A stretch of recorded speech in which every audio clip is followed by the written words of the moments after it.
Unfortunately, today was a rainout at the Indianapolis Motor Speedway for the second day of Indianapolis 500 testing, but we do have good news, and it is on the bump day front. A 34th entry has been announced. Let's talk about it.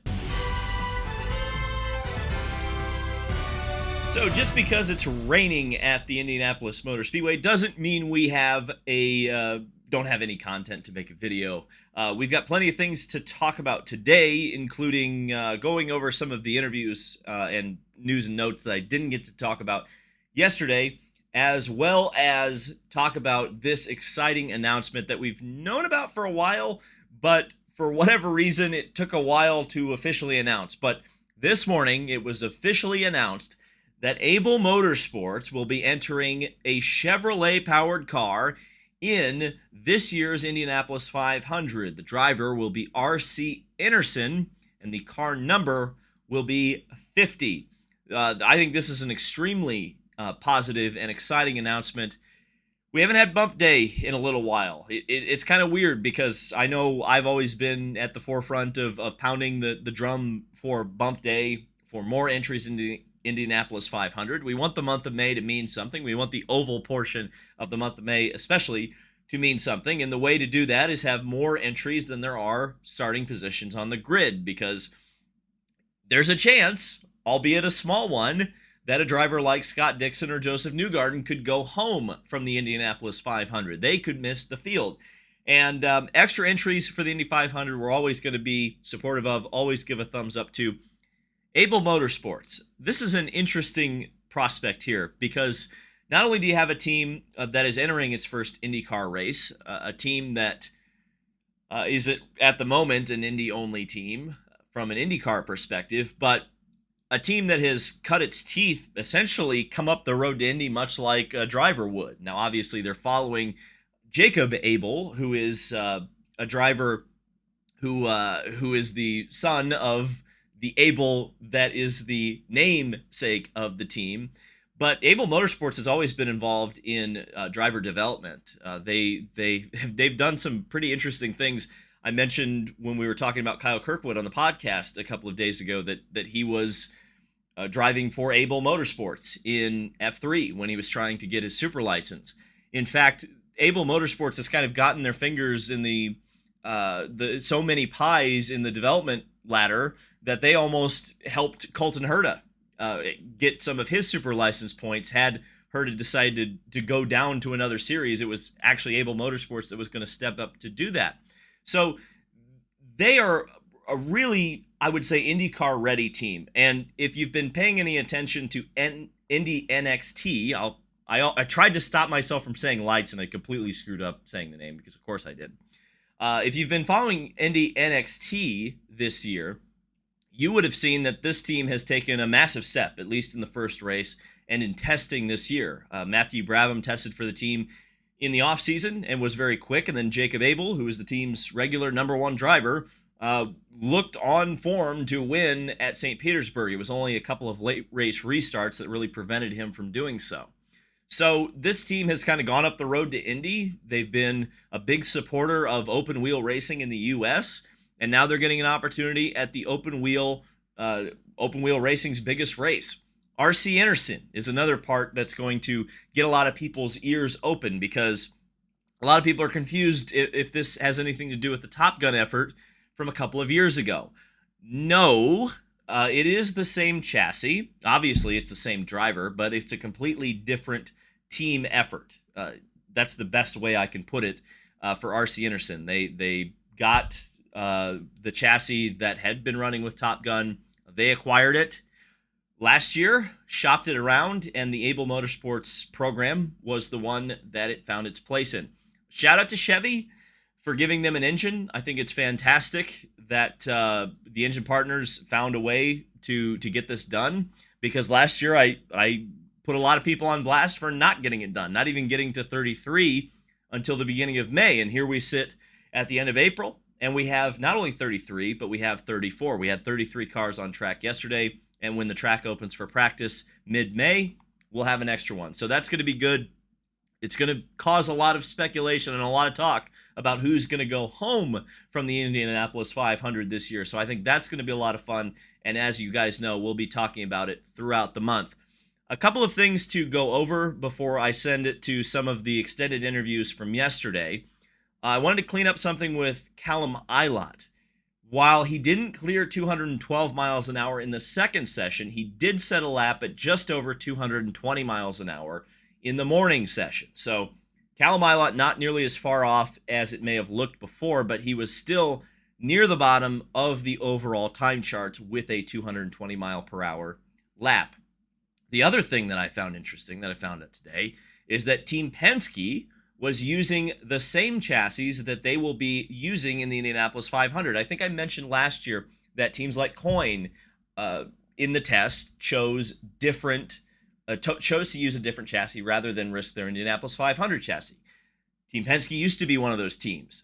They have since changed their policy, and the car that ran yesterday will be Joseph Newgarden, Will Power, and Scott McLaughlin's Indy 500 chassis.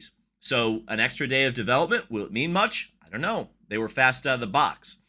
So without any further ado, I want to send it over to some extended interviews from yesterday with Marcus Ericsson, Simon Pagenaud, and Kyle Kirkwood, because I think they're interesting, and we just didn't have time to show them in their full yesterday. I hope you'll enjoy them. So I was looking at the time charts. You had the fastest 5-lap average. You were 6th overall on the board. You were high on the no-toe charts, and I think you were high on the trap speed charts as well. That would seem to indicate that the car is pretty good, but what did Simon Pagenaud feel? Yeah, it's interesting. You go from Texas where we're slow to here and we're fast. So obviously you're looking at two complete different cars, and you're looking at what IndyCar is about these days. It's about tiny little margin makes a huge difference on a spreadsheet, so on time sheet. So we're working within the tolerances, my man, and it seems like my Indianapolis car is fast, and that's what you want. That's really what you can wish for, the Christmas gift you want, and we're very excited about the speed so far. But we're going to our program, which is checking every aero bits that we have this year available. There's a big list of items that IndyCar provided us to use if we want to use, and not to use if we don't want to use it. But for that reason, all these elements will make for a bit of a more complicated combination on the aero side. Well, that's what I wanted to ask about, because I kind of got to talk to a few chief mechanics this morning as kind of gone along. It sounds like, I know there were some changes to the rear wing, but I heard you have an option with that. Do you have is there something to that? Is there an optional element to the rear wing? We can add wickers on the rear wing, but the biggest thing is the strakes under the car. So the strakes under the diffuser, we have a higher and smaller ones, oval or road course basically, and then we also have wickers we can put on the hole on the under tray. All sorts of stuff we can do on the front wing. So it's a lot of different bits. And all these bits and pieces don't always match and go together well. So we've got to just check everything and make sure that our offset from the wind tunnel corresponds to the track. And you never get to go 240 in the wind tunnel. Yes. And that's where the unknown is for us. So we're checking that we're making the unknown as known as possible. You mentioned to me at Texas a new chassis. Is this the new chassis, or is this an old friend? It's not an old friend. It is, because it's the car from last year, the Indy car. But this car is dedicated to Indianapolis for us, so we rub on it all year long. And the guys have done a tremendous job. It's obviously where it needs to be in speed. The Texas car was my road course car, and that just gave us the indication we need to do some work on that chassis and understand why it's so slow. So it might not be the whole answer, but I can tell you one thing: all the cars, they look the same, but they're not. So it's our job to understand what's the difference and how to make our slow car go better. Looking at last year, I would say the big deficiency for your team in particular was qualifying. You guys raced well. I think you both ended up in the top 10 before the end of the day, but qualifying was where you guys got hurt, because it's so hard to pass now. Is there any way you can kind of test that this early on? Do you want to test that this early on, or is it really just working through that progression, just finding out what works on the car and then kind of finding out how you can trim it? Well, honestly, we kind of know, the inside people know after the first run if the car is fast or not. Last year we had more doubt in speed. This year we feel like we're in the right wagon. So that's good. That gives you a lot of hope for qualifying, and it means that the work we've done in the winter has paid off. But obviously everybody's playing with different level of downforce. However, it's no secret, when you can pop up to the front of the charts, usually because you have a fast car, even though there's drafts. So yeah, I feel pretty optimistic at this point for qualifying. Now we've got to work on both qualifying and race. Okay. Hey, first time IndyCar winner, Kyle Kirkwood. First of all, how does that feel? And second of all, I guess this is an interesting question. Do you feel more or less pressure now that you got that monkey off your back? It's a good question. It feels really good, man. It's fun because you see kind of the team get uplifted, right? Including myself, of course. I mean, I've been wanting to win for a while now in the series. I mean, not as long as some others, but I mean, it's I still felt like I needed to win. I was pushing really hard for it, and but yeah, it's been a good week, no doubt. The past 3 days. So you had a little bit of an issue this morning with actually getting the data from the car. Could you describe that and exactly how that kind of hurt you this morning? Yeah, so we have live telemetry on the car, right? So they can see everything from pressures to temps and everything that they need to, right, on the stand. And our telemetry was down; it wasn't working. Which we had the same thing happen at Thermal, but that's part of having a car that hasn't been ran in a while, right? You got to fight through those little gremlins here. It's better to fight with electronic gremlins than it is setup gremlins on a car and aero parts. So it's not too bad. It's fine. We got through it. We figured it out by the end of it. It was a certain wire that we think had gone bad. But yeah, so we just can't run without it. Our Honda guy can't see anything. My engineer can't see our center pressure numbers, so it's just not right to go without it. Yeah. Looking at the board, Andretti Technologies affiliated cars, pretty much all near the top. How is it feeling for Kyle Kirkwood? Is the board lying, or is the board telling the truth? I think it's telling the truth at the moment. Last year, if you look at last year where Ganassi was really good, they were always like in the top 10, and I think for all of us that ran, which are the two Shank cars and Colton, I think Devlin got a few laps in there. They were all pretty high up in the time chart, so it's inspiring to see that. It's confidence inspiring. Hopefully we can continue like that. But here, this track, it's really important to roll off like that, because I remember last year we rolled off and we're like, we're 2 miles per hour down compared to our teammate. How are we going to get this time back? And we never did. So it is important how you roll off here. It is a long month, but knowing that we have good cars right away is important. Speaking of confidence, one of the big changes this year for your team, and it actually happened for the second race, was that Brian Herta is now on your timing stand. You got to win at Long Beach in one of the big ones, and I seem to remember that he's called a few really great Indy 500s from a strategy perspective. What is it like to have Brian on that timing stand, and have you been able to talk yet much about the strategy of this race and the way he looks at it? Oh man, we haven't spoken about this race really at all. We're just trying to get through our setup stuff. But he's been awesome, man. He's a wealth of knowledge. He knows things very closely from a driver's point of view, which is important for a guy like me. I'm second year in. I'm still learning a lot of things that the team kind of expects you to know, because they've been in it for so long, and I still have to ask some of these stupid questions that they're like, yeah, I guess we never told him about that. And he's closely filling me in with all that stuff, and he's made me understand the strategy very, very well. Like at Long Beach, I understood exactly what we needed to do. I knew the fuel number that we needed to hit. I knew exactly how long we were going. I knew exactly when the other drivers were pitting, where they were at on track, and exactly what we needed to do, which I felt like I was the most filled in at that event than I had ever been. So it's been going really good, and the switch, I think it was necessary, and it was really good for me. Picking up where you left off here in May of last year, can we believe the board? Are you as quick as you look? It's always, testing is testing, but what is good is when you roll out and, you just put some laps up and they are fast. That's a good sign. So, the speed charts are always, a bit tricky, but I prefer to be on top of them than in the bottom. Let's put it that way. So I always love asking about the cars. Is this the 500 winner from last year, or was that retired? No, it is. It's actually last year after the race, or all last year, we used the same chassis, and again this year it's the same chassis that I've used all year. So it's a car I take very good care of, and I'm very careful with. No kidding. Good Lord, that's actually amazing, because so many teams retire them like the minute they win, or they keep an Indy 500 car on the shelf. You guys don't do that?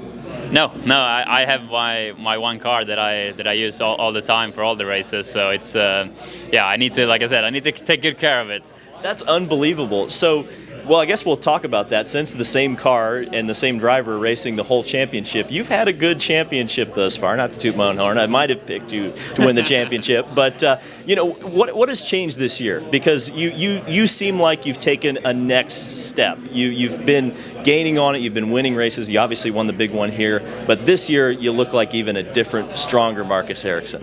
Yeah, I feel like all my IndyCar career has been about that progress every year, getting stronger and better every season, and it comes down to hard work. I think I always try and look at areas where I can improve, where we can improve as a team, and I work extremely hard and try and always be better, and I feel like that's been the case, like I said, every year. This winter, I think last year was obviously a great year. Winning the biggest race in the world is, that's a good year. So, but I was still disappointed with the way the end of the season, how I sort of dropped away from that championship fight. Even though I was in it till the final, I was sort of fading off there in the end. So I was digging deep this winter to try and look at all aspects of me as a driver. Worked really hard with my engineers to get the car even more to my liking, understanding how to get more out of it in qualifying, but also on myself. I worked a lot this winter, physical, but also mentally. Had a new mental coach I sort of researched and found, and been working with him over the winter, and that's made me stronger mentally. So it's all, when you're on top of a series like IndyCar, which is like so competitive and world-class drivers, it's all in the smallest of details, and I feel like all these like small details, I'm a little bit better, a little bit stronger this year, and that's, I think it's what's paying off. So I guess I'll ask you the last question. You mentioned small details. There have been some changes to the cars this year, some different aerodynamic devices on top of the car, particularly the big ones for the racing product are the ones underneath. Have you felt a difference? I know everyone's kind of working through it right now. What's kind of your expectation for what those changes might mean for the race? Yeah, so this first session was a bit hard. It wasn't that much pack running. I think it's more when you're running a pack, you're gonna feel more what these extra aero bits is gonna do. What we're hoping is obviously to make it a little bit like Texas, a bit more close racing. Texas was awesome. I think that was spot on the sort of package we want to have in IndyCar on high-speed ovals. I think this track is maybe a little bit harder to get exactly that, the way this track, the Indianapolis Motor Speedway is, but I still feel and hope that we can be a little bit better from like P5 back. In last year's race, I think the race was still good. It was a good racing, but if you got like at one point, I dropped back to like 8 in the queue, and then it gets quite hard to make moves. So I think if we can make it a little bit easier, if you're having a good car, if you're fast in mid-pack and you can sort of make positions a little bit easier with an added downforce, I think that would be a great thing for the race. Well, what was the big thing when you would get back in traffic? Because I've heard different things from different drivers. I think Colton told me one time that first and second can pass each other really well, but once you get third on back, it's tough. What exactly do you think the issue is, and do you think these changes will rectify it? Is it just downforce? Yeah, that's the hard bit, because obviously giving downforce, everyone gets downforce, and the first cars get downforce as well. So it's a fine line there. I think what's been the last couple of years is that when you get really close to someone back in the queue, you get that wash on the front end, and then it's really hard to keep your foot down and get that run that you need out of 4 or out of 2. So I think with a bit of extra downforce, and if it's efficient downforce, I think it can help to be a bit closer, and obviously the car in front gets a bit more drag, and you can make that overtake a little bit easier. So it's all subtle things, and it's not easy for IndyCar to get it right because they don't get many tries to do it. So it's we will have to wait and see. Hopefully this afternoon is going to be a little bit more cars out there in a group, so we can get some more data on it. And so that concludes a unfortunately brief Indy 500 test. As you guys know, we're ramping up to the Indianapolis 500, and if you enjoy any aspect of that race, I think this is the place on YouTube to be. Thank you guys so much for watching, and we'll see you in the next video.